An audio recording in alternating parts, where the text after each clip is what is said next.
Average girls, average and owning it. Average and owning it. Yeah. What's up? Hello, world, and welcome. I feel like I say that every time. I never like our intros, so let's just go to the next just thing. move on. Alright, Okay. hi guys, we're glad you're here, bye. Our hot take.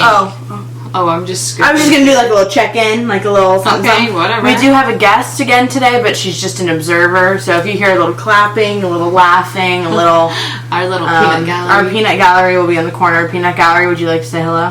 Hey everyone. It's Emerson, as per usual. She is sitting here. She got lonely, so she's gonna hover here. She may have an opinion a time or two, but she said that she's not gonna talk. So we'll see how long that lasts. True. Okay, go ahead. Hot take.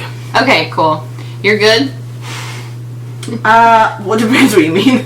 You know what I mean? I just thought I'd check in. Oh yeah, I'm good. How are you? I'm good. Okay. Yeah. Okay. Our hot take this week is a game that we've played in prior episodes, or one episode, like a while ago. Yeah. And it's the They're Perfect But game. So the last time we did this, we did it with friends, like they're the perfect best friend, but, and then you list some off the wall, like potentially negative quality, but mostly just weird. And we're going to do that this week, but we're going to do it guy edition. So, like, he's perfect in every way, but one something is And off. we did do this before, like we recorded one before, but somehow we got so off track that it was, like, not even usable, anything that we talked about. It was, like, all We just a disaster. started laughing. It was a hot mess. So, we're going to try again, but we didn't prepare exactly what was going to be said, but I like those better. Yeah, me too. Do you have any you can think of, though? Mine is all just going to be in reference to Corey. Like, But I don't, wait, so whenever you ask I don't want to date Corey. No. Just I want to for get that me. out there. I know, I'm just Okay. saying when you say, like, he's perfect In but every way, so you're I'm imagining thinking, Corey. like, okay, this is Corey, but with this potential flaw. Go ahead, give the example that you gave earlier. You said Corey, but what? But has I what? said he's perfect in every way, but he has belly cheese. Define belly cheese. Like, In your belly button? sure. What is in there? Cheese. Does he not shower? No, like, that's the whole point. Like, he's perfect in every way, but, like, he has belly cheese. But it just the belly, though. Everything else is clean. Sure. Does it smell? I mean, is cheese ever non-smelly? I mean... Okay, you get the game. I thought I was answering it. Oh, okay, so is your perfect He's person perfect in every way, but he has... belly cheese? Oh, I can't even say that phrase, I don't think. Without gagging. Yeah, I'm like, a little nauseous about it. But does it, like... His hygiene's good, aside from that. Just for some reason, the belly cheese is just there. Yeah. And I can't hold it against him. He's perfect in every way. Right? Oh. You've already, like, came up with your decision on that one? It's also super hard because if I am thinking about Corey, which obviously I would be, like, it's hard to be like, oh, he's perfect in every way, and it's like this ambiguous human that isn't Corey. Yeah.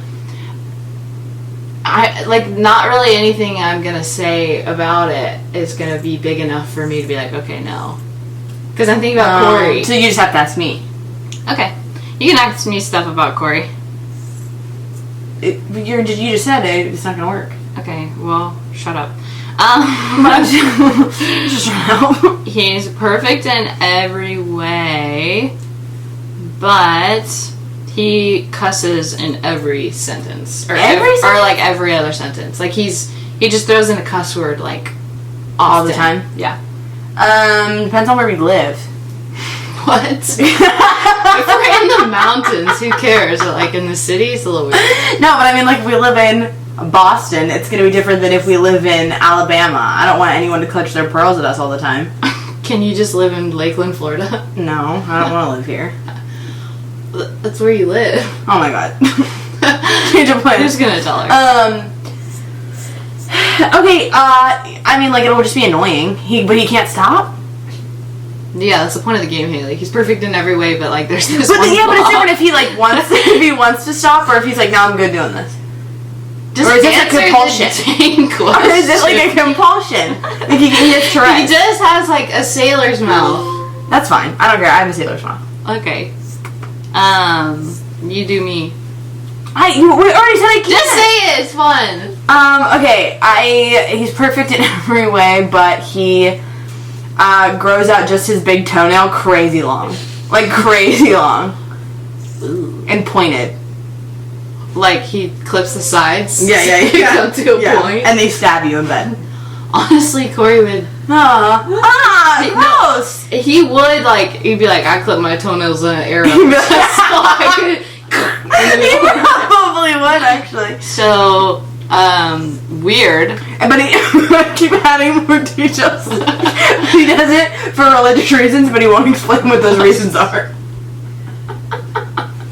I can't tell you it's religious.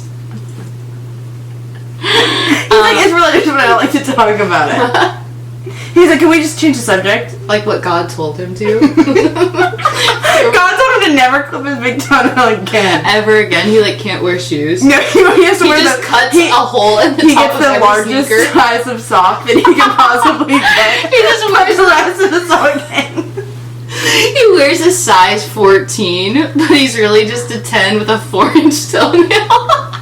That's so gross. Okay, so what are you doing?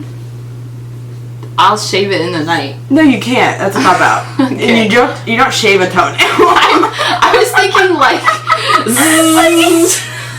how thick are his toenails? I was just cussed. I don't know. What are you doing? Yes. You're still gonna be with him? Okay. I just make him wear 100 socks. 100 So it doesn't poke me. That would be, imagine just waking up and you have scratches all down your legs Here's from the your thing, husband's though. pointy toenail. Like, that takes away from just normal life. Like, we can't go on a walk. Exactly, I know. You can't ever kick a soccer ball again. Somehow my preference for Like, men isn't relying on whether or not he's gonna kick around a soccer ball. With your kid? Well, yeah, like it's... I mean, you're supposed to kick a soccer ball with the side of your foot, but sometimes... But sometimes you do it with your toenail, regardless of whether or not it's 6 inches long.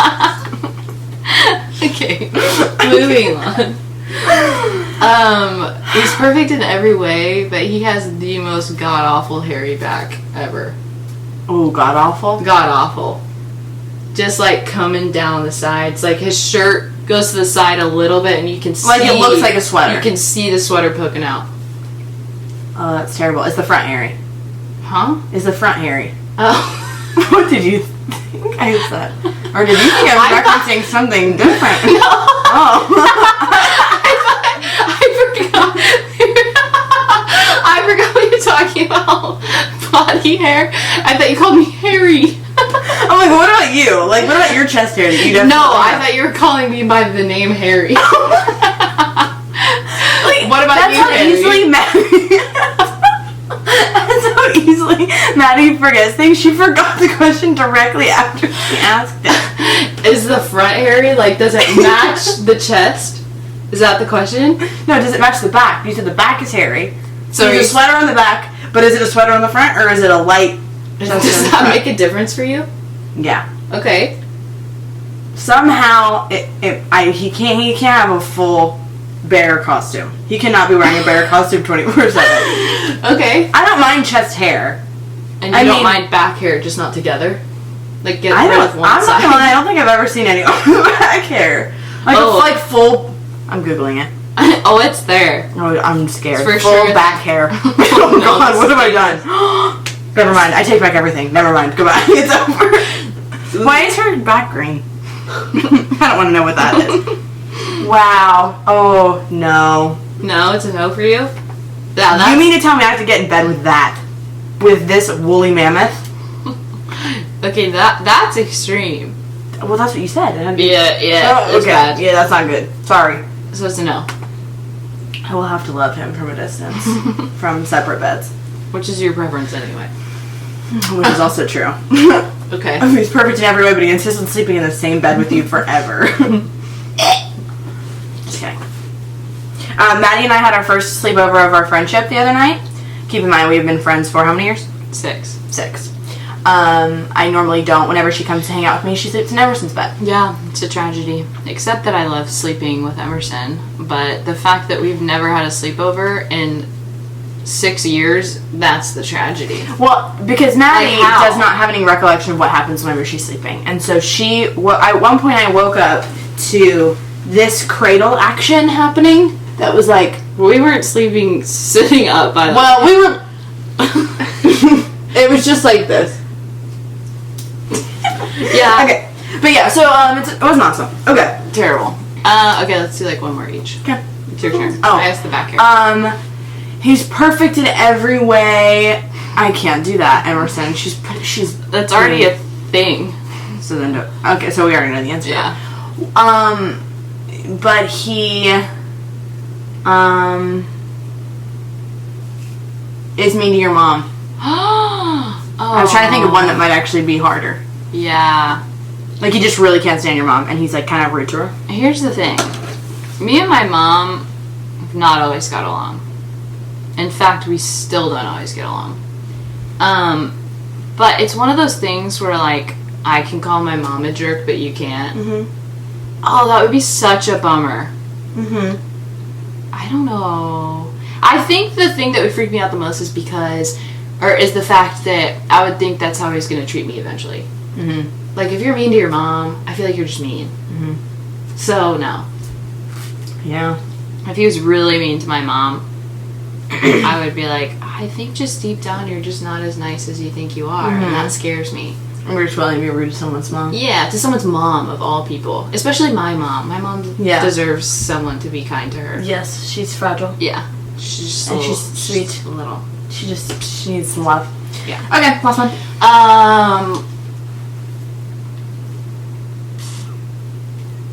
He's perfect in every way, I'm scared. but he's an exact replica of your dad. Mm-mm. So he's not perfect. Oh my god, it's far from being. We're gonna leave that in there? Yeah, I'm gonna leave that in there. Like, they're besties. Like, they get along like two peas in a pod, same views. Well, no. Same views, absolutely not. Okay. If they get along, I mean, like, I want them to get along in general just for my sake, but I don't want... No. Okay. No. Yeah, no. It would worry me if they got along too much. Too well. Because how would they get along with me and get along with me at the same time, you know? Sure. I mean, some people are like, I want a guy that's just like my dad. Nope. Not here. Not here. It's okay. Raise your hand if you want a guy just like your dad. Emerson's raising her hand, but there's a twist in that story that I won't explain. Okay. Moving right along. So, anyways, Emerson's childhood and other scary stories. This is the real... Oh, no. Well, I guess I don't want to start it off like that. So, why is it blinking? It's not. It means it's recording, you dingus. I got nervous. Yeah. We've had too many close calls doing this. So You ask me every week. You're like, what does the red dot mean? Okay. It's recording. So, we decided to get a little spooky. And so we figured Halloween, it's our time to shine. We love Halloween. Favorite Halloween movie on 3. 1, 2, 3. Hocus Pocus. Oh. I don't think it's my favorite. Really? No. What's your favorite? Well, Or there's Halloween. like different genres of Halloween. There's like true terror. Never mind. Anyways, I thought this was going to be fun. No, shut up. You asked, so I'm going to say, if we're going like actually scary movie, I love Nightmare on Elm Street, the newer one. I've never seen it. See, you don't even know. You're asking the wrong questions. Classic Has Halloween. anybody figured out why she's so mad? Does anyone? Classic Halloween movies. Yes, Hocus Pocus. Okay. And then like almost like a I was gonna say rom-com, but it's not really comedy. Think of like a terrifying rom-com. But like a cute Halloween movie, Practical Magic. I've never seen that. With Sandra Bullock. It's so cute. I cry every time. I always like the quotes from it, but I've never seen it. Yeah, it's really good. I love it. I have to see it. I think it's on Netflix or Hulu, but So I figured we'd go a little bit ghost story-ish, but this is also a little bit ghosty. It's a little bit true crimey. ooh. And it all happens in where all of the stories that I feel like I'm always telling start in cities where everyone feels like they're the safest people in the entire world. Nothing bad happens there. Oof, yeah. So, this story takes place in Amityville, New York. Dun, dun, dun, dun. Amityville Horror? Anybody? Nope. You never seen it? You have seen it? It's a movie? She's been good at talking, but if I ask, you can answer. It's a movie? No. Okay, she doesn't want to. Okay. Yeah, there's been like a couple movies about it because there was a book about it, so they based the movies off of the book. And it's inspired on true events? I can't believe you've never heard of it. True events? Mm-hmm. Oh, no. So it's based on true events, but then it got like really disputed because it was a book, and then people were saying they were trying to make money off the book. So basically, Amityville is like this cute little like it's like a little Gilmore Girls town. Like, you don't like that? I don't like Gilmore Girls. Well, I haven't even seen it. I just know what the town is. Okay. But it's like dream Americana. It has all these colonial houses everywhere. There's a river running through it. Gorgeous, great. God. Terrible things have to happen there, obviously. Right. So, the story that gets publicized about Amityville, like, if anybody ever hears about Amityville, it's about this house. And it's because the Lutz family was driven from the home because of what they called supernatural powers. Rumors that the house was cursed were going around to everywhere, so they ended up going on talk shows. They get book deals. There's magazines. This, like, huge whole thing. nine. Yeah, so then everybody knows about it. Ooh. But there actually is a whole story that comes back to potentially a haunting, potentially a murder, potentially some demonic possession kind of freaky things that we don't like to talk about because I'm terrified. But we won't get into like the very, very scary stuff. But Okay. there's a lot of disputing, and I want to see what your reaction is to all of this. Also, I wrote this so long ago, so hopefully all of this information makes sense. The information is coming from My Favorite Murder Podcast, number 90. And from the documentary The Real Amityville Horror Story. Nice. Okay, so the story begins in the early 70s. Begins. Yeah. In the early 70s with the Defamative family. So they're an Italian family that move from their apartment in Brooklyn to Amityville, New York. And they move into this beautiful colonial home on Ocean Avenue. We used to sit and talk with you. We were both 16 and it felt so right. I was hoping you'd be there. Staying up all night. Well, that's good. Dang. Is the house still there? Yeah. Oh. Mm-hmm. Now it's like a tourist attraction because people are. Yeah. It's like the one. No one lives there. Consider the no. Okay. Because I think the freakiest thing about like movies that were based on true events, like obviously the house where it actually took place. Yeah. Like people sometimes still live in those. Yeah. Actually, I don't know. I think I say at the end at one point, but as far as I know, I don't think it still is. So, they're an Italian Catholic family, like I said. There are rumors about their connection to organized crime because they're Italian, but you know what? I'm Italian and I'm only a little bit in the mob, so it doesn't matter. They have a successful car dealership business. They're making a lot of money. Don't look. Don't say you weren't. Because I looked, but honestly, it just looked like it could have been in another language. Oh, I forgot. I wasn't you can't looking read. at. I'm just saying it just looked like a bunch of things. I wasn't like focused. Yeah. You know when you... It's different if you're illiterate. People see words different. Do you want me to punch you in the mouth? You could. I had a bit I might. I think you could. Go ahead. No, just keep going down this road. And but they had a successful car dealership business. They're making a lot of money, so they get this really nice house. Huh? Okay. The DeFeo family has 5 kids. Ronald and Louise are the parents. So Mr. DeFeo, Ronald, is known for being a really brutal guy. He's physically abusive, mostly to the wife, but also to the kids. He is just like explosive, has a temper. You know, he's like, I'm going to raise my kids my way. So the oldest son is Ronald Jr., who they call Butch. So he's going to be Butch throughout the rest of the story. So the son is Butch. Yeah, son is Butch. Okay. And yeah, Butch is the oldest of all of the kids, and everybody that was around the family a lot knew that he was the hardest on Butch. Like, the dad was pretty tough in general, but he was really hard on Butch, and Butch was like already a rebellious kid. So apparently Mr. and Mrs. DeFeo fought a lot, and it was just like a very tumultuous household. Tumultuous. Yeah, Yes. I'm very smart. Mrs. DeFeo did have a good relationship with her kids, though. I can and just picture you watching like the documentary special, saying like it was a very tumultuous, and you're like, yes, Yes, I love that. Writing it down That's a good for word for word. Sometimes there's weird words I get hooked on, and I use them all the time, and I don't know why. Tumultuous is one. Yeah. Huh? What's another one? Pervasive. Weird. Okay. I think it's because I document a lot, and I have to use words like that, and then they just get stuck in my everyday vocab. Today I was dealing with a very tumultuous student. No, it doesn't apply. It's okay. It's fine. I'm not gonna touch it. I'll let you have it. So Mrs. DeFeo is close with Butch. Butch is also close to his brothers. The only siblings that like really don't get along are the second oldest, who is Dawn, the daughter. There is chaos happening around me. Do you know how hard it is to tell a story while you two are? Literally, no one's doing anything. I'm not about to be gaslighted in my own bed. First of all. Oh my god. Okay. So they end up trying to take Butch to a psychiatrist at one point because he is just like really angry, really rebellious. He's known as a bully. He's impulsive. He's angry. And so basically what they decide to do as a family whenever they can't get him into a psychiatrist because he refuses to go is they just start buying him stuff to just like appease him, which sounds like a great solution to the problem. So by 17, Butch is using LSD and heroin regularly. He gets expelled from school at 18 and he starts working at the family car dealership. So things are going well. Butch apparently had tried to kill his father once in an argument with one of his dad's guns because they were like in a fight, and I guess he said that he went after his mom. So Butch came out, brought the gun out to like threaten his dad, but the gun luckily had malfunctioned and he wasn't able to shoot him. Oh my gosh. How do you go on knowing that your kid was about to shoot you and it just didn't work out? Yeah, and it wasn't. But he had like every intention. Yeah, he was going to. So obviously things aren't looking awesome in the DeFeo household in the 70s. So it all really comes to a head November 13th, 1974. Butch comes home after a night out and he finds that his entire family is dead in their house. He is 23 years old at the time. Butch finds this? Mm-hmm.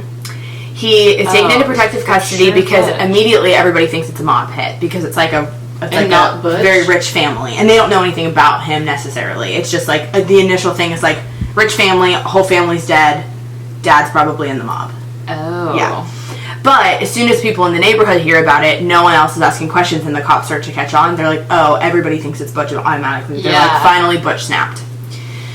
So, Butch DeFeo confesses later that day. And he's like, you know what, fine, it was me. He tried to like come up with some bogus story of how he thought, like, it basically, he just didn't cover his tracks well enough at all. So, he apparently woke up at 3:15 a.m., took a rifle to his parents' room. He shoots his father first, and then his mother. He shoots each of them 2 times. Then he shoots his younger brothers in the next room, who are 12 and 9. And then he goes to the other bedroom where he shoots his younger sister, who's 13, in the face. I know, my God. Terrible. The 13-year-old in the face? Mm-hmm. And then he goes to his older sister, Dawn's room, and shoots her last, and she's 18 at that point. So everybody thinks very open and shut. Okay, this crazy kid, very antisocial, came and shot his whole family. Terrible story. Well, it turns out there's more to it than that. Than just this awful thing. So, apparently, they were shot with a .35 Marlin rifle. I'm going to pretend like I know anything about guns. I do not. But they decided to do a test run on that type of gun and, like, recreate the crime scene. Apparently, you can hear that gun more than 5 blocks away from the house whenever it shot just once. You can hear that same gunshot. Apparently, they asked the neighbors, and the neighbors say they didn't hear anything that night. Like, nothing was out of the ordinary, and that was a lot of gunshots. A lot of gunshots. Especially because the parents were each out twice. Mm-hmm. And then everybody else. And then everyone else, too. So, they also said that the neighbors had said that they heard a dog barking at 3 a.m. They woke up to a dog barking in the neighborhood. So, it's not like they weren't hearing anything. They're just deep sleepers. Like, they heard stuff. It just wasn't all of these gunshots that apparently were going off. Okay. Weird. Then they also see there's no attempt to escape from anybody in the family. They were all laying on their stomachs. The bodies were never moved. They were shot right then and there. There was no drugs in their bloodstream. So... Yeah, because I was going to say, did they kill them beforehand, like poison them, and then kill them, like shoot them after, just because you're crazy and psycho? Yeah, no. Nothing? Mm-mm.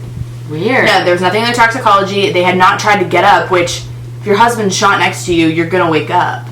Right. Like you would... And, like, if you hear gunshots in your parents' room, wouldn't you think, like, the 13 and the 18-year-old would be like... And the last one he shot was Dawn, the 18-year-old, who he had all these problems with. Was she just sitting awake? But, like it wasn't like she was sitting awake waiting for someone to come in because she was scared. She was laying on her stomach. Like she was in a deep sleep. Yeah. all stomach sleepers. That's interesting. Uh, Are you a stomach sleeper? yeah. It's not good for my back, but I do it. I think I sleep on my side. Anyway. I can't sleep on my side. It like hurts my back. Okay. Anyways, I know you guys were very curious about that. I asked dumb questions. I also randomly realized that I changed Butch's name throughout this document. Just occasionally he's Bruce. So in this, he's Bruce. I'm not Did you sure. forget? Yeah, I think. I don't know. Butch, Bruce, close enough. Butch, Bruce, whoever he is, murderer. He's put on the witness stand in his own trial, and he starts ranting that the devil made him do it. So this is when things start to get like, oh shoot, how much of this could have potentially been accurate? How much of it is him being crazy? He says now in his 1994 jail interview that all of it was a performance, but it does tell his competence in trial. So a professional opinion said that a plea of insanity might have been possible because he didn't seem like he was living in reality, that all of this was based off of like this crazy idea that the devil made him shoot his whole family. So, because he starts talking about a female with black hands who came and told him to kill his whole family that night. Ew, I do not like that. Yeah, so the theory is he's on LSD and heroin. Right. This could have been a whole trip. Right, okay. Like something's going on. So I think it could be drugs. They also think that the female with black hands could have been his sister. Because at one point and I go into this at one point, it's just not in this part, but there were rumors that the reason that Dawn and Butch had like a really complicated relationship was because there was some sort of incest going on. And so they think that it was possible that Dawn had come to Butch and said, like, we need to get rid of our parents or we need to get rid of our family in general because whether she was on drugs too or whatever that looked like. And another reason that they think this is that Dawn DeFeo's nightgown was the only one who was found to have gunpowder on it, showing that she likely shot one of the guns at one point. Oh. Which would explain also why she was killed last. Oh. If she was in on it or something. But it's possible that it was because she was shot at such close range, but it looks like it was as if she shot the gun. But they they don't know for sure. Yeah. She ended up being, this is terrible, that she was shot so violently that her head was almost completely blown off. So, like, were they in on this together and then he changed his mind? Like, did he trick her into, like, being in on this thing to help her kill the family? But then there was only one gun that matched. It wasn't like they were both doing it at the same time. Ew, I don't like that. So. Yes. So, I think we have to do a little thing here. Yep, we do. It's alright, bird. Something on your sideburns. Sideburns? That's not what they say. I don't even know what song that is. I'll see you on the other side of the war. The war. I'm singing Hamilton. On the side when he died. I don't doesn't know discriminate. Between the sinners and No, it's between Aaron Burr. Sir? Sorry, did you see how fast I had to actually get that in there? No, it's when he says, it's alright, Burr, something on your sideburns. I don't think I listen to that song regularly enough. Side, sir. I thought it was side. What's my favorite line from Hamilton? The orphanage. Orphanage.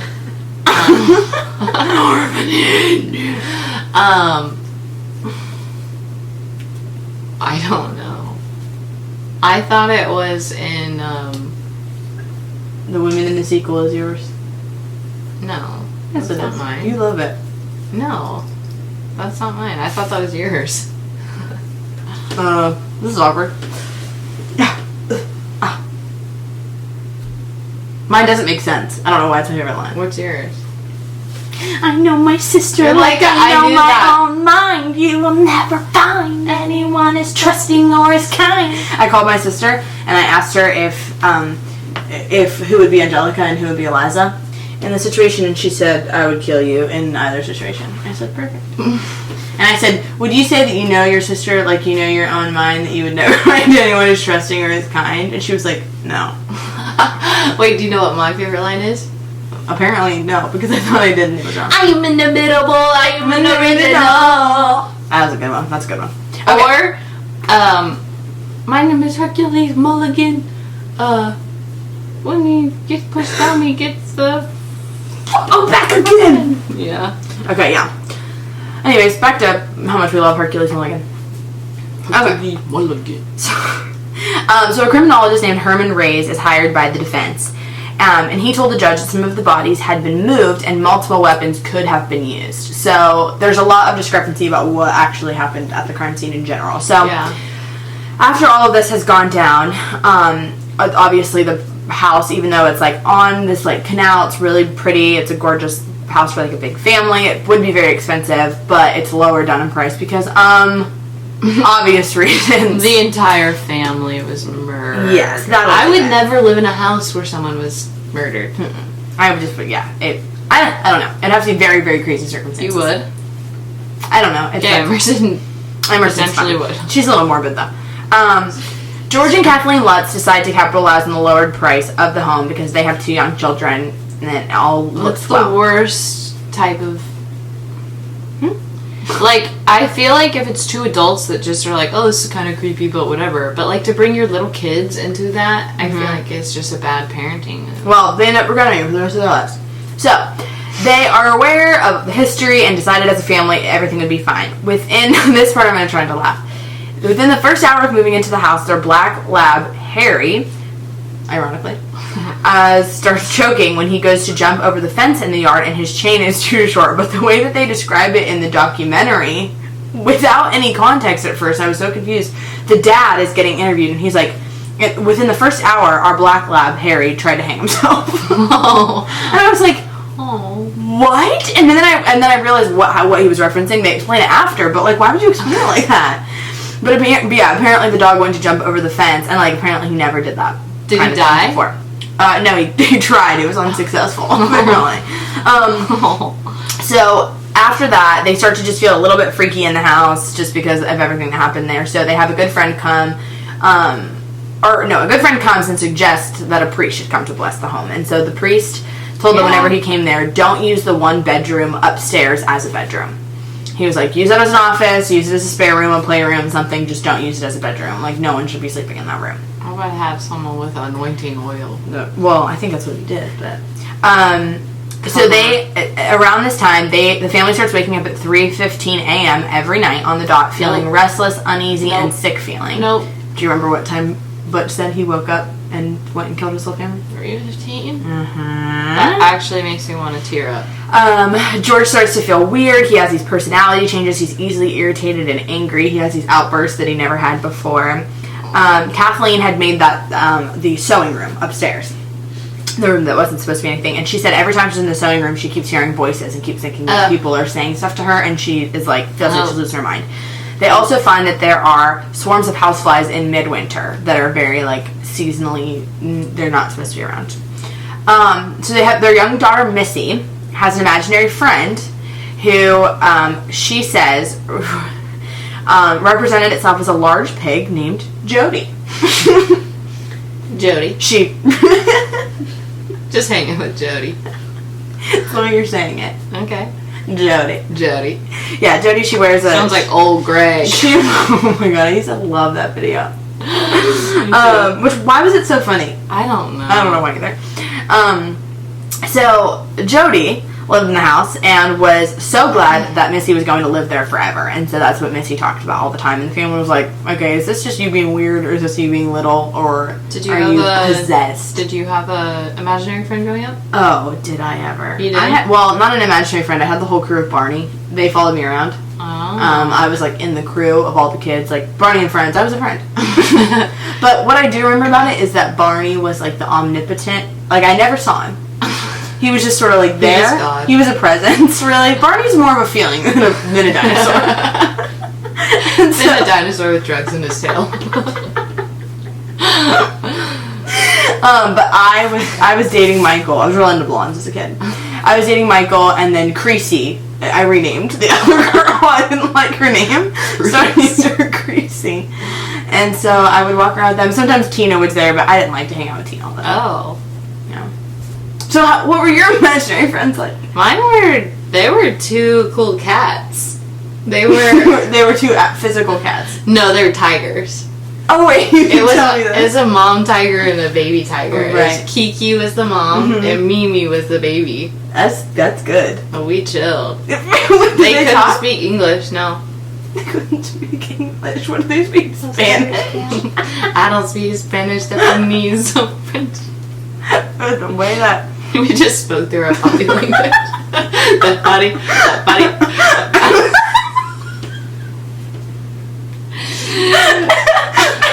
little 7-year-old Maddie is doing like body rolls. That's literally exactly what I'm imagining. Is that he has him on the head and you doing like the hip. Got to.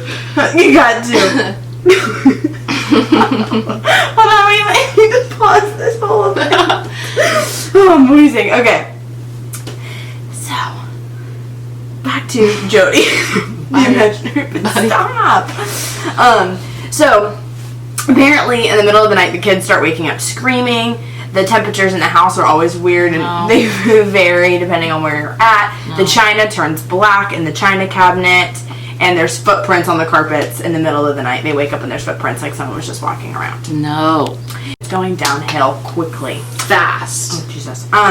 So, the night of, or the early morning, January 14th, 1976, the Lutz family has to flee the house in the early morning, and they just never come back, and they just sell the house.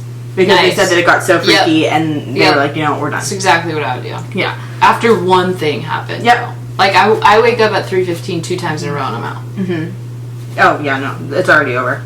It's just absolutely not. There was like a phase that I had in college where I was having these very terrifying demonic dreams, and I literally made Ruthie sleep in my bed for like 5 days straight because I was terrified to fall asleep. Every time I would fall asleep, I'd wake up with like my hands on her arm because I was so scared. Oh, that's sad. Yeah, it wasn't great. Okay, so, but there's some discrepancies here. Okay. So, George, the dad of the house, wants to have the house investigated by a parapsychologist, who he then finds out is also considered a vampirologist. He studies vampires. So he was like, hold up, what are you? So, like, he tried to get the parapsychologist and realized that, like, something's going on. So, apparently the paranormal investigators don't charge anything, but they are considered a public service organization, and they're going to report their findings to the public regardless of what they are. George doesn't want publicity and was mad that the people had gone to the public that he wanted the house investigated. Yeah. And they're like, well, no, we always said that we were going to do that. And he said that he didn't want any kind of notoriety. He didn't want publicity at all about what went on with his house. Because it was, like, traumatizing. But later that day, he and Kathleen go to do a press conference about what happened at the house. So they were like, which do you want? Like, do you just not want us to give what we find in the house in case it's not matching up with your story? Like, what do you want here? So, William Weber is the defense attorney for Butch DeFeo, who is in jail at this point. He puts on the press conference for the Lutz family to talk about their experiences in this cursed house. So obviously this works out for him because Butch's appeal is coming up, and so he's trying to get him out, and it helps if they have this haunted house. Right. George and Kathleen say that they think that what affected their family could have affected Butch because it was already starting to affect them after only being there for a little bit. William Weber is telling them that they can cut deals for books and for movies. He says the contract to them. George and Kathleen end up breaking off all contact with Weber after that because they don't want any of that money going to Butch. Because he thinks that's what's going to happen. So, Then, March 6, 1976, psychic investigators Ed and Lorraine Warren are hired from Connecticut. They are like the psychic investigators of apparently the supernatural everything, which I honestly don't know anything about any of that, but apparently they are known. Whenever Lorraine came up on the house, she said it was horribly foreboding. The house was infested by something other than human spirits. That was more than obvious. So they end up doing this whole investigation on March 6th with all of these people are invited, which honestly I don't know where I have this, whatever, okay. So there's camera people there, some people are reporters, some people are paranormal investigators, mediums, all these people are there to investigate, do like a formal investigation on what happened in the house. People said that they were feeling weird and people were behaving weird, like shiftier in general, but no one had anything definitive of like what that really meant. Yeah. And that could be placebo, psychosomatic. I don't know which one fits better in that scenario. Anyways, the cameraman, his name is Steve. He gets to the second floor landing. He bends over and he starts to have these stabbing chest pains.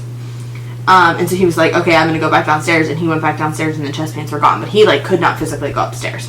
And they have, all around the house, they set up the cameras, like, throughout the entire house that would sporadically just, like, send pictures, or take pictures, like, on a timer.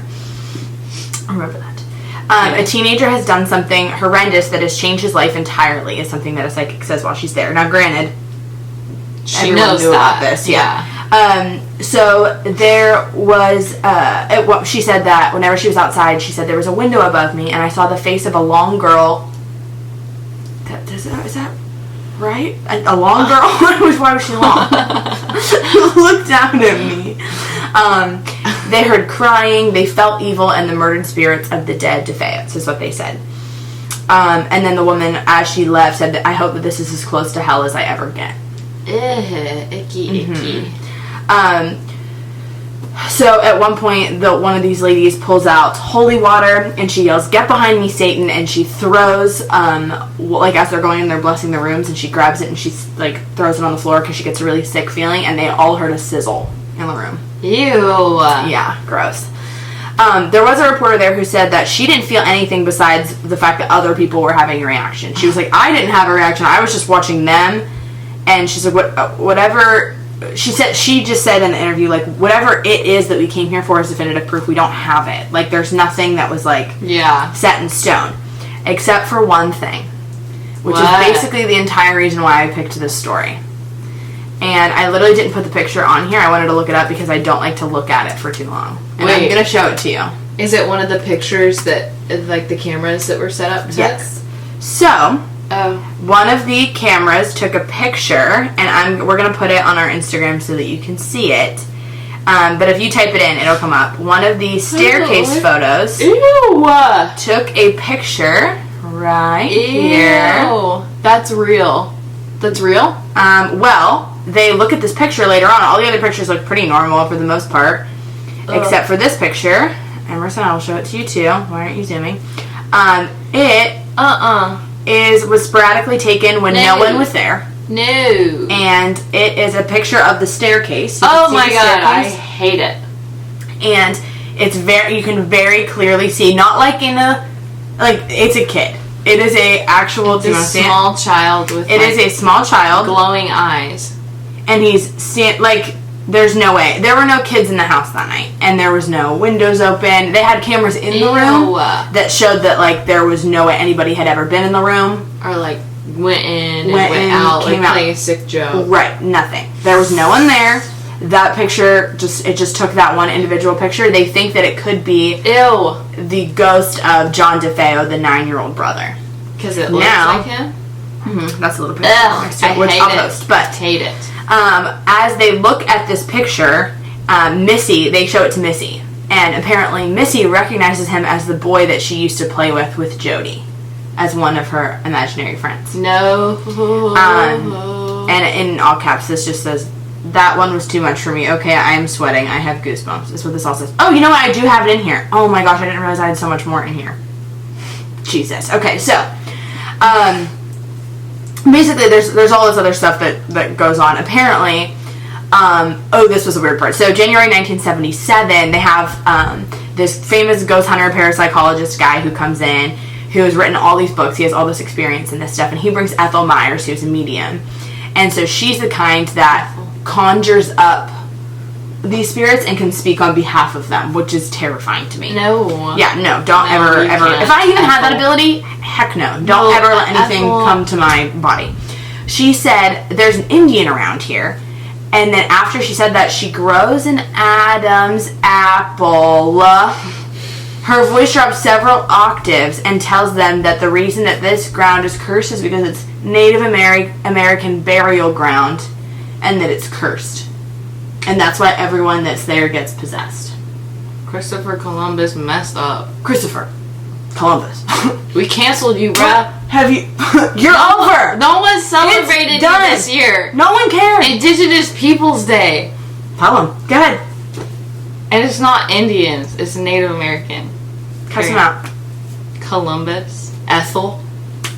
Columbus should be a swear word. Don't say it again. Anyways, I don't want to hear that out of your mouth again. Okay, so, then around the same, after all of the book is published about Amityville Horror, about the whole story, there's satanic panic is going on, and there's a movie, and what? Satanic panic. That's a thing. That's what it's called. I didn't make that up. Oh, okay. George and Kathleen talk about their days at the house, but now everybody is suspecting that it's a hoax. But they had... Satanic panic. They had satanic panic. Oh, they found 116 obvious physical errors in the book of what their account was versus what they had said in previous accounts. So everything, their whole story could be totally bogus. So where's this guy today? The original guy, Butch. In prison. He's alive. Mm-hmm. Yeah. It's terrifying. Also, so Missy drew. What? What was I writing? She drew. Missy drew Jody, the pig, and she said that she would see the pig on the windowsill with red eyes. The neighbor said that Ronald DeFeo, the dad, had called their Persian cat the pig, and it was a neighborhood pet that sometimes crawled up on the windowsills.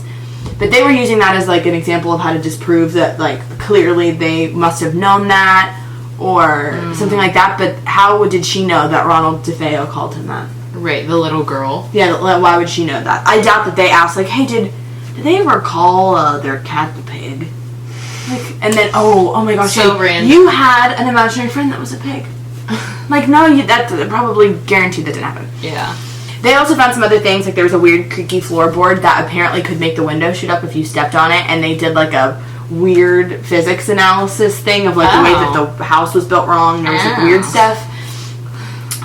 Even the writer of the book, Jay Anson, said that it was a work of fiction. He said his basic thing was like, hey, it made me money. That's why I wrote it. I never said it was true. But George Lutz said that the book is a true story. He didn't care if the ghostwriter didn't believe anything, but the movie's obviously dramatized, and they are actually suing MGM over the recent Amityville Horror remake because they say that it like discredits their whole story and it's not accurate. But the mediums and the parapsychologists that were all there think that the evil in the house affects everyone that lives there. That's crazy. the story of the Amityville Horror, which is horrifying in every way possible.